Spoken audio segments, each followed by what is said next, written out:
So English language में DG जो हमारा अगला चैप्टर है वह है चैप्टर 32 और इस चैप्टर में हम लोग इजारम का प्रयोग जो हम अभी सीख रहे हैं वही कंटिन्यू करेंगे, लेकिन यहां पर इसकी वाक्य संरचना अलग है, मीनिंग अलग है और वह यह है कि वर्ब टू बी का मतलब is, are, am, was and वर।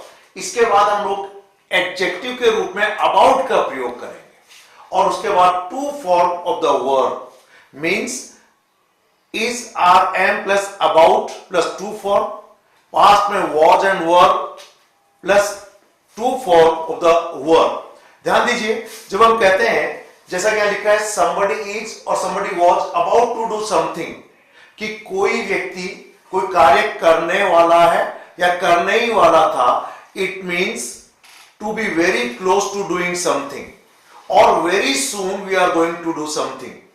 हिंदी में यह है कि हम कोई कार्य निकट भविष्य में करने ही वाले हैं, तो इजारे के बाद अबाउट प्लस टू फॉर्म। अगर हम बीते हुए समय में निकट भविष्य में कोई कार्य करने ही वाले थे, it means we were very close to doing something, we are on the point of doing something, बस वह कार्य हम करने ही वाले थे, तो हम लोग इसका प्रयोग करते हैं। इसके अलावा समथिंग इज और वॉज अबाउट टू हैपन, कि कोई कार्य होने ही वाला है या होने ही वाला था, इट मींस समथिंग वॉज और something is on the verge of happening, बस होने के किनारे पर ही है। जैसे मान लीजिए 6 बजे हैं और हमने कहा 6 बज गए, पिक्चर शुरू होने ही वाली है, so the movie is about to begin, about to start, तो होने ही वाली है, यानी बहुत जल्दी, बहुत शीघ्र ही हमें कोई कार्य करना है या कोई कार्य होने ही वाला है। तो इस तरीके से इसका प्रयोग हम लोग अफर्मेटिव में काफी फ्रीक्वेंट इसका प्रयोग करते हैं और शाब्दिक अर्थ इसका यही है कि यदि हम निकट भविष्य में कोई कार्य करने ही वाले हैं तो इजारम plus about plus to form of the verb. बीते हुए समय में हम कोई कार्य करने ही वाले थे तो was verb plus about plus to form of the verb, और अगर कोई कार्य होने ही वाला है तो इजारम अबाउट प्लस टू फॉर्म, ऐसे पार्ट में was verb plus about plus to form. लेकिन जब हम इसको नेगेटिव में कहते हैं, किसमें? नेगेटिव में कहते हैं, तो ध्यान दें इसका थोड़ा जो मीनिंग है, जो भाव है, वह बदल जाता है। जैसे मान लीजिए अगर मैंने क्या सेंटेंस लिखा है कि बी के not plus about plus to form of the verb, और सेंटेंस मैंने कहा आई हैव नेवर स्मोक्ड, मैंने कभी धूम्रपान नहीं किया, and I am not about to start now, और अब मैं शुरू करने वाला भी नहीं हूं। It means I am determined not to do something, यह कहना चाहिए कि I have no intention to do something, कि मेरा कोई कार्य करने का इरादा नहीं है। क्लियर है?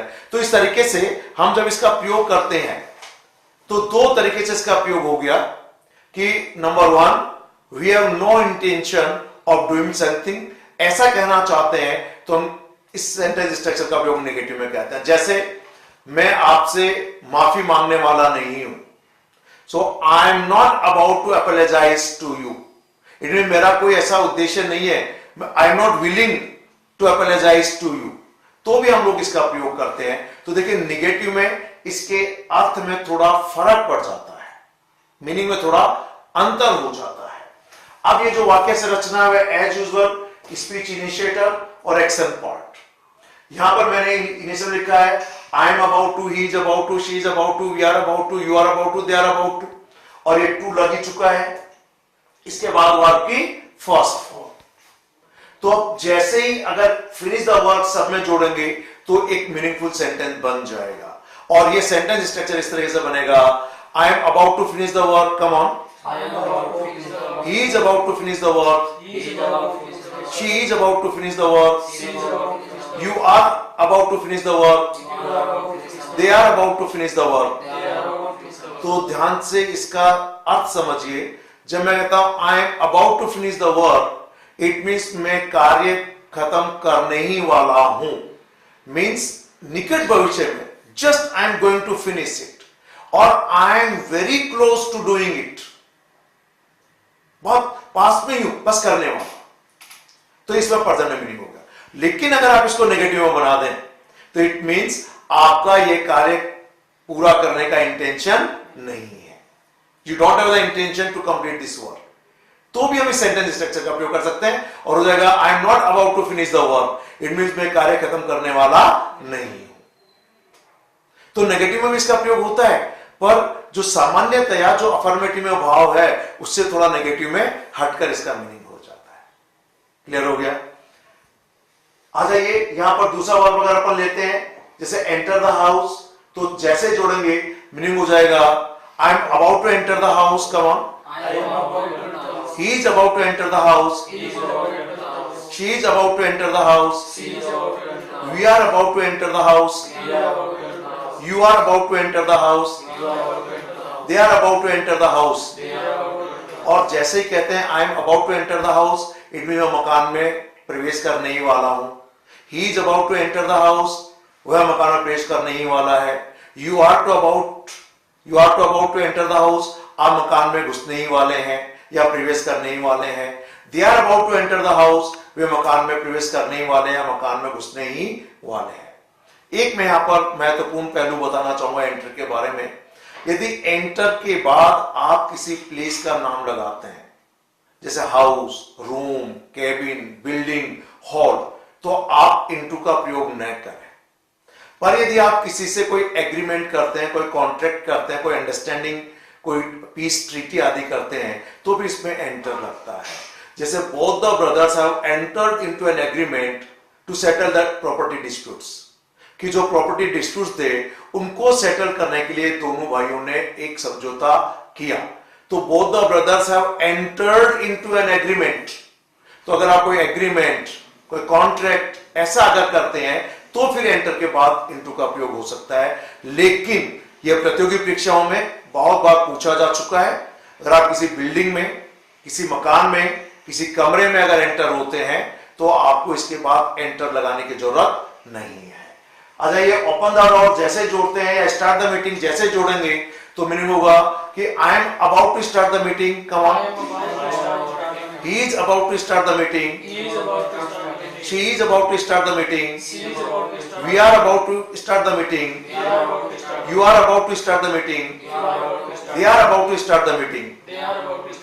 जब कहते हैं I am about to start the meeting, it means मैं मीटिंग शुरू करने ही वाला हूं। He is about to start the meeting, वह मीटिंग शुरू करने ही वाला है। They are about to start the meeting, way meeting शुरू करने ही वाले हैं। और अगर आप इसको यूं बोल दें the meeting is about to start, it means meeting शुरू होने ही वाली है। जब कहा कि meeting is about to start, it means meeting शुरू होने ही वाली है।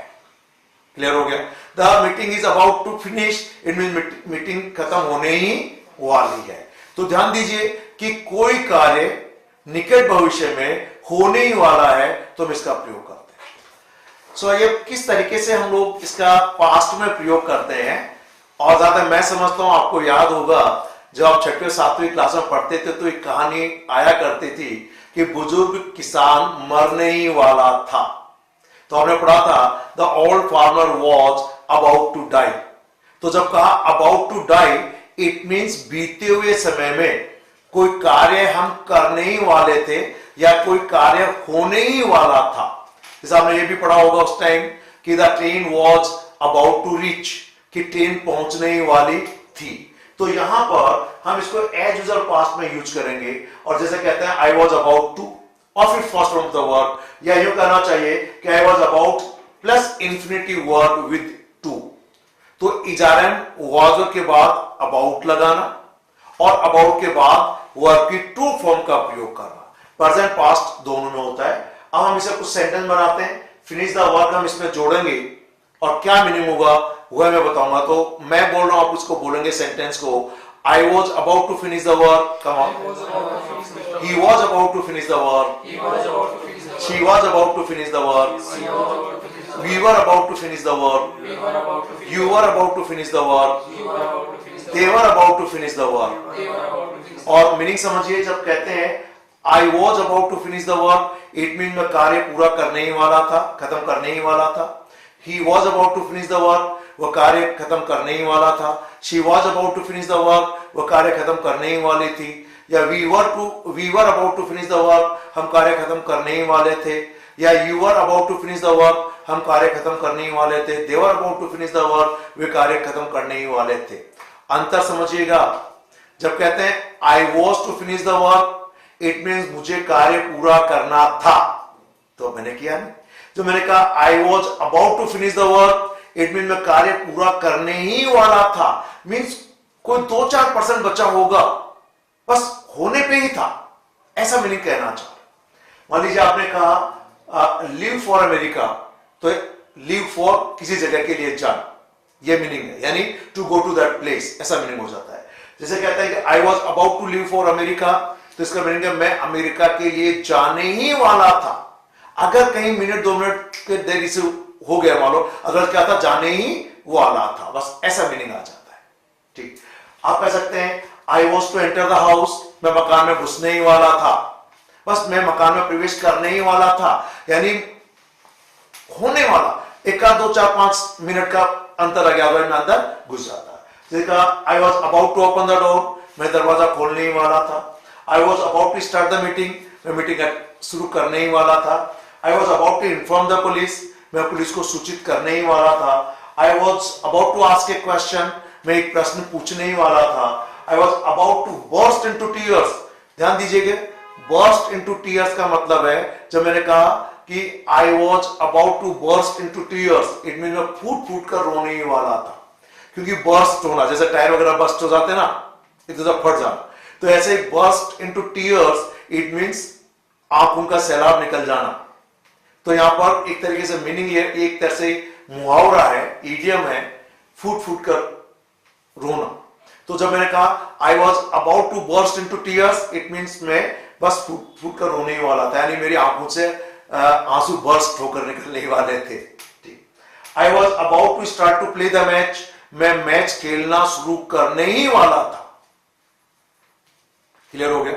आप इसका वी आर और जैसे लगाएंगे वी वर पास्ट में, we were about to finish the work, हम कार्य पूरा करने ही वाले थे। We were about to leave for America, हम अमेरिका जाने के लिए जाने ही वाले थे। We were about to enter the house, हम मकान में घुसने ही वाले थे। We were about to open the door, हम दरवाजा खोलने ही वाले थे। We were about to start the meeting, हम मीटिंग शुरू करने ही वाले थे।